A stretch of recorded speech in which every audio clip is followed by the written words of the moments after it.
بسم الله الرحمن الرحيم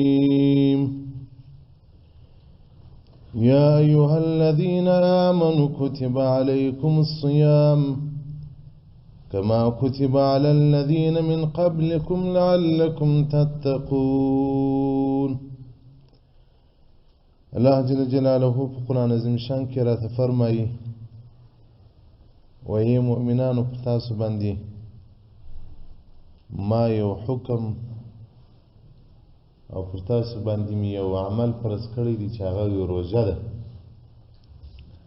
لکه څنګه چې مو پر پخوانو امتو باندې روژه فرض کړې وي پر تاسو باندې مو هم روژه فرض کړې ده.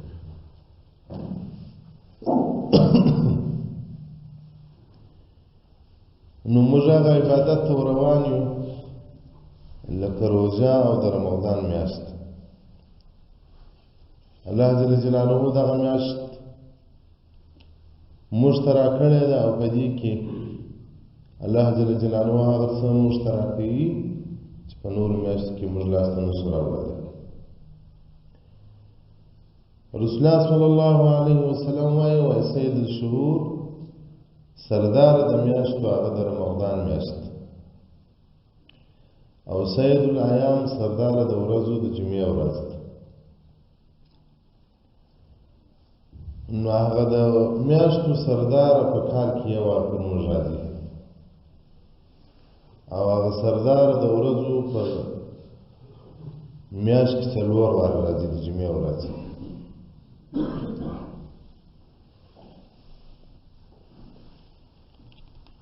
نو چې دا سید الشهور سوه سردار د میاشتو سوله او جمعه سردار د ورځو سوله، نو د دې باید موږ قدر وکړو، احترام یې وکړو، په هغه طریقه باندې روژه کې ونیسو چې څنګه الله په راضي کېږي.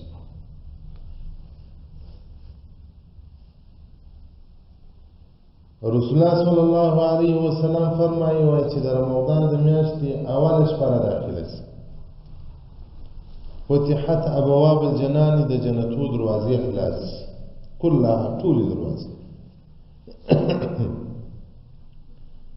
رسول الله صلی الله علیه وسلم د جنت دروازې دا ټوله میاشت خلاص وي، نه بندېږي.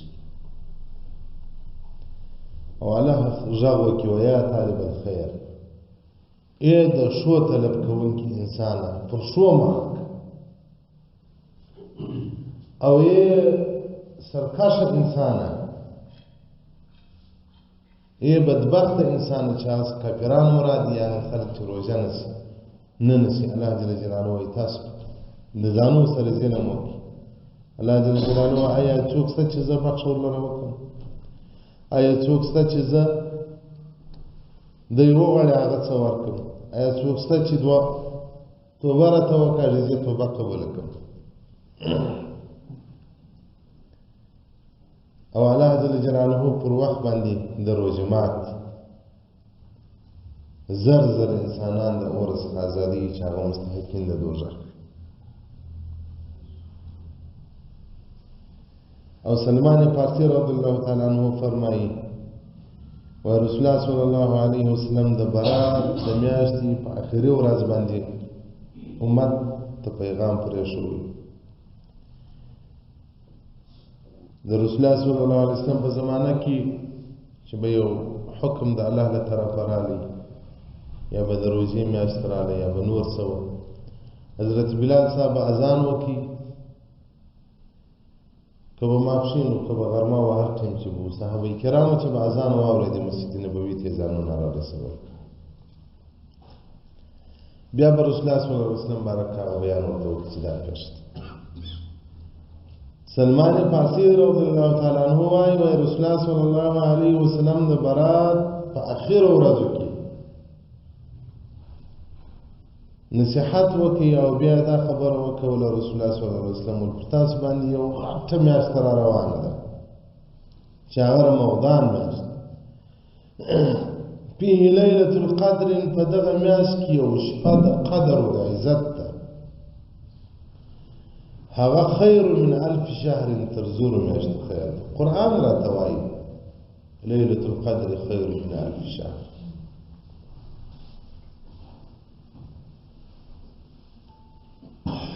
زر میاشتې چې تاسو حساب ورته وکړئ کال 12 میاشتې دي څو اتیا کاله راځي دا یوه شپه څو اتیا کاله موږ تاسو په دا کلو کې وګورو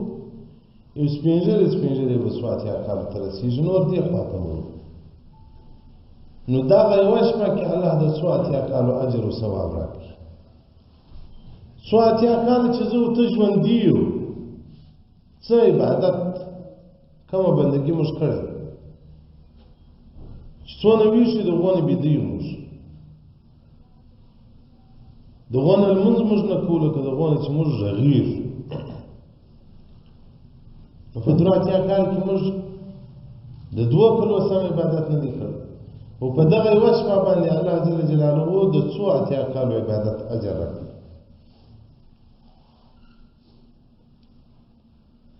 رسول الله صلی الله علیه وسلم الله دا روزي پر تاسو فرض کړی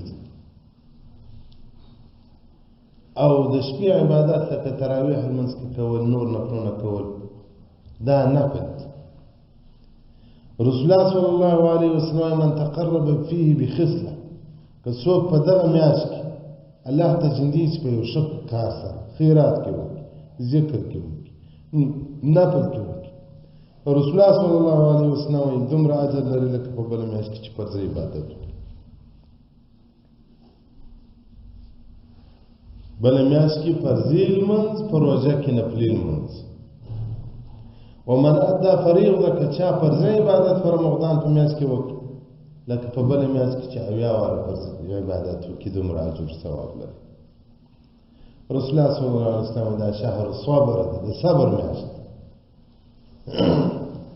والصبر د صبر نتیجه چې شته ثوابه جنه ثواب بدلای جنت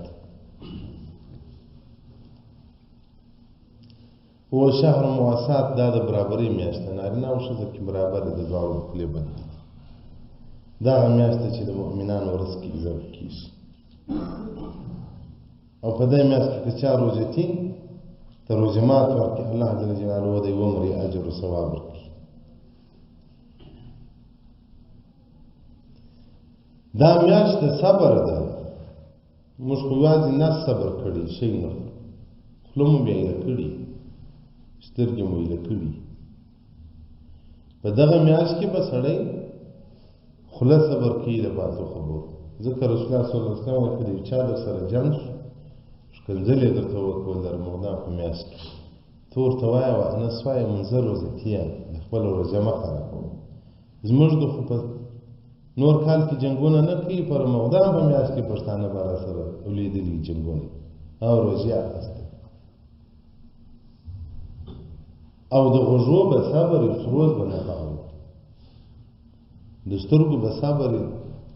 ښځو نه محرومو ته به نه پګورو فلمونه به نه پګورو نو د صبر بدله جنت دی الله جل جلاله جنت راکړي نو لکه مخکې چې مو درته وویل چې د رمضان میاشت د هغه میاشت ده 2 میاشتې مخکې رسول الله صلی الله علیه وسلم امت پر عبادت امر کوي وایي د رجب روژې ونیسئ د برات روژې ونیسئ چې رمضان ته ښه ور داخل شي د رمضان په میاشت کې الله جل جلاله د څو اتیا کالو عبادت اجر په یوه شپه کې راکړي دې خواته ثوابونو خاطر پرېږدي او رسول الله صلی الله علیه وسلم په مسجد نبوي کې پر منبر ناست و دغه منبر دا ډول زینه‌دار منبر لکه دا اوس چې زه پر ناست یم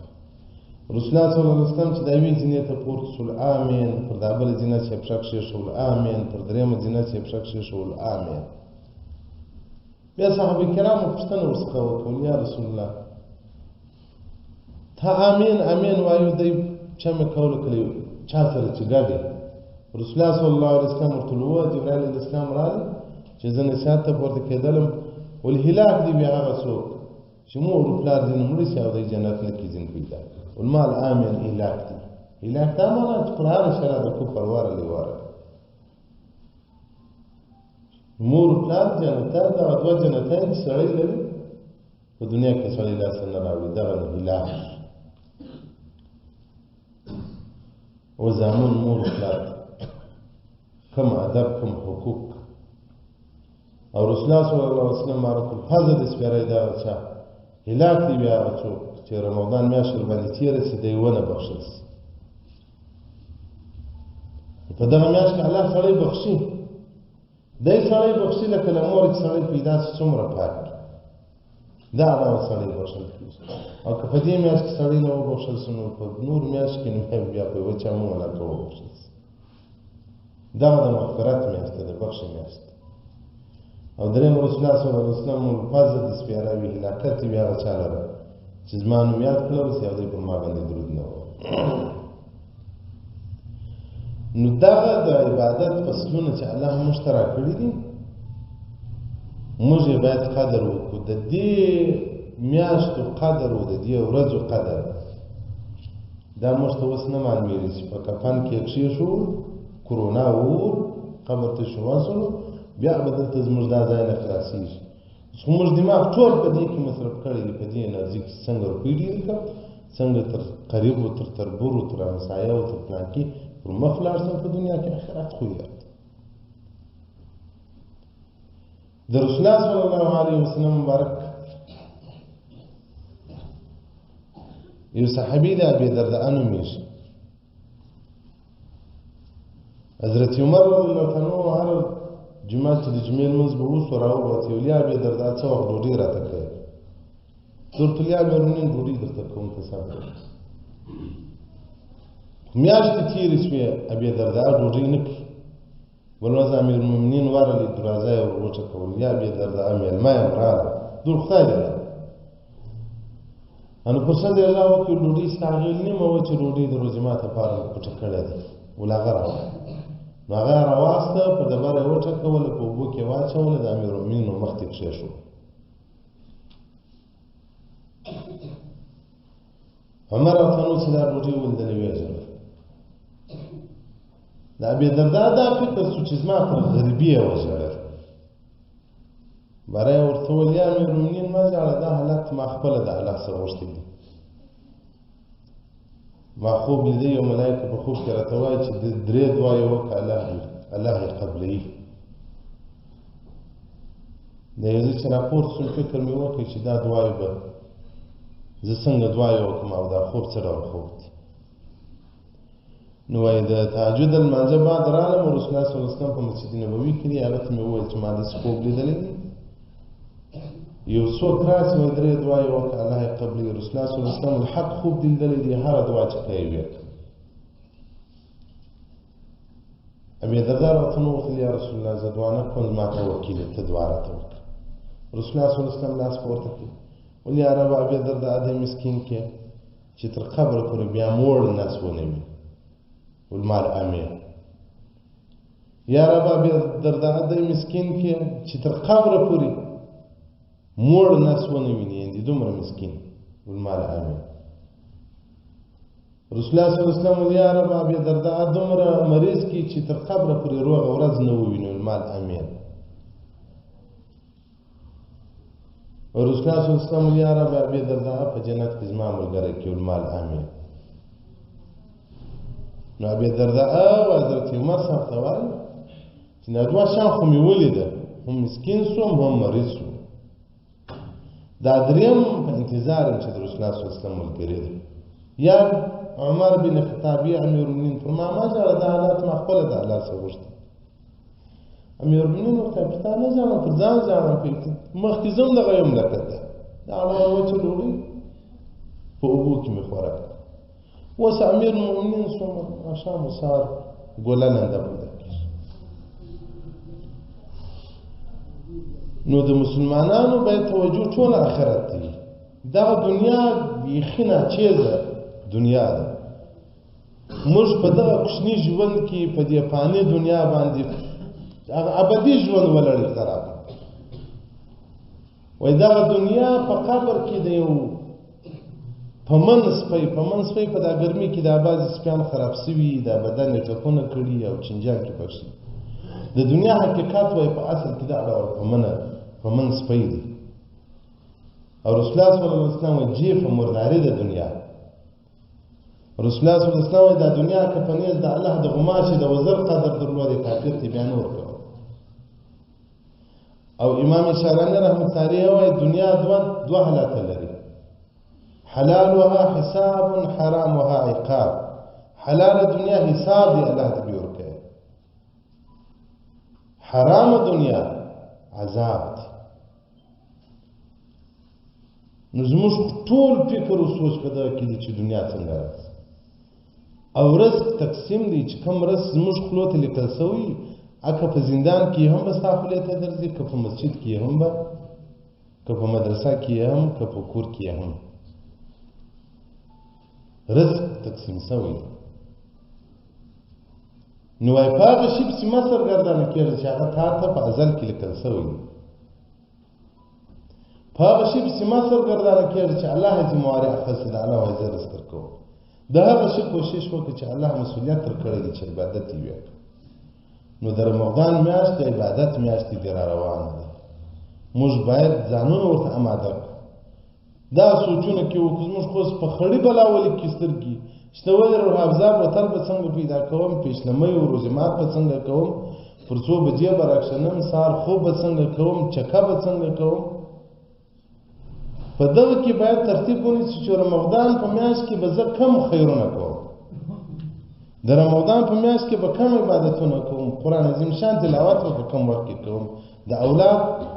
د بچان دپاره غریبي به په کم وخت کې کوم، الله ته به ژاړم په کومو اوقاتو کې. د رسول الله صلی الله علیه وسلم په زمانه کې روزمات دا و چې ګوله ډوډۍ به صحابه کرامو په دا بغل کې نیولې وه، په مسجد نبوي کې به ناست وو چې اذان به وسو، دوی به یې خرما وخوړله، هغه ډوډۍ به یې راواخته وه، به یې خوړه. بیا تر پیشنمي پورې دې شی نه خوړل، په عبادت هم وشول. لکه تاسو په دا روژه کې عمرې ته تللي یاست، د حاجیانو او مریانو هلته په یوه خرما باندې روژه مات وکړي، بیا نه چې تللی وه د تراویح 2 ګنټې، تراویح بعد بیا قیام اللیل دی، پیشنمې ته هم سړی خلاص. نو زموږ خو په تراویح کې په 20 رکعت کې له هغه د روژه مات چیغ راخېږي، او د ماپښین په لمانځه کې بیا د پیشنمې ټیم راخېږي. دا اوس زموږ روژې دي.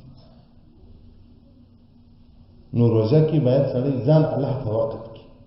د دنیا کاروبار مداسارو کار وکړي، کومه نتیجه یې ورکړه. دا یوه میاشت باید سړی د ځان سره فیصله وکړي چې زه مسجد ته ځان وقف کوم، الله ته ځان وقف کوم، تلاوت د قرآن ته ځان وقف کوم، الله به ما هغه دنیا را ښایسته کړي. دا دنیا تلونکې ده، تلونکې ده، ټول ځینځو د ژوند ګرنټي هېڅوک نه لري، مرګ یو مرګ. هغه څه په کرونا رسي، دا اوس چې انسانان د دا کرونا څخه ډېر بیریږي، له کرونا سره دا مرګ ملګری. د مرګ موږ څنګه بیریږو؟ کاشکې موږ له مرګه بیرېدلی، الله دې مو له مرګه وبېروي. که څوک له مرګه وبېرېدی په دنیا کې، وروسته له مرګه به نه وبېرېږي. له مرګه خو موږ دی بیریږو، خو دنیاګۍ پاتېږي. له مرګه خو موږ بیریږو، خواهشات پاتېږي. له مرګه خو موږ دی نه بیریږو چې خدای هلته به بیا نه موږ سره څه کېږي. هغه ډول که وبېرېږو، الموت خیر لنا، مرګ زموږ دپاره خیر دی. یو وخت مرو، یا په کرونا مړه سوي، یا د بل په مرمۍ مړه سوي، یا په کینسر او په شوګر مړه سوي، خو وخت له دنیا څه شو. الله دې مو د قبره وبېروي، دی دې مو الله وبېروي چې د عذابه یې وبېرېږو،